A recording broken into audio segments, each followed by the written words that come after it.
liit po nito. I-compute nyo po kung magkano ang budget nyo. Sabi nyo, inaprubahan nyo na po. Tinaasan nyo yung inyong konsulta package ng 1.7 from 500. So ilan ho bang nakinabang? Nakinabang ba ang 115 million Filipinos? Hindi. Ngayon pa kayo nagkakandara pa. Kasi naging issue na kayo. Tandaan natin, pang 6 hearing na natin ito.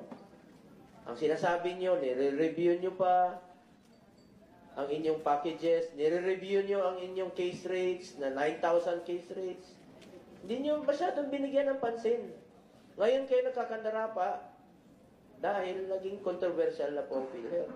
Kung hindi naging controversial ang PhilHealth, wala. Relax lang kayo. Nagplano pa kayo mag-party, nagagastos ng mahigit 100 milyon. Kawawa naman yung Pilipino. Konsensya naman kayo. Saan napunta ang budget? Yun ang tanong natin dito. There is also a provision in the Universal Healthcare Act that premium subsidy for indirect contribution. Initial proposal ay 138 billion proposal. Initial. Para saan yun, Mr. Chair? Anniversary nga, ma'am. Anniversary po. Anong anniversary? Oo. 130 million pang anibersaryo? Saan nyo kukunin ito? Ano gagawin nyo? Una, saan kukunin at anong gagawin nyo sa 130 million pang anibersaryo nyo? Mr. Chair. Anibersaryo pang bigay ng additional package.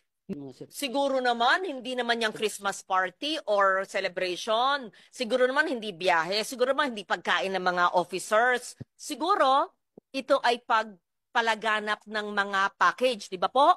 Ano ba yung 138 million?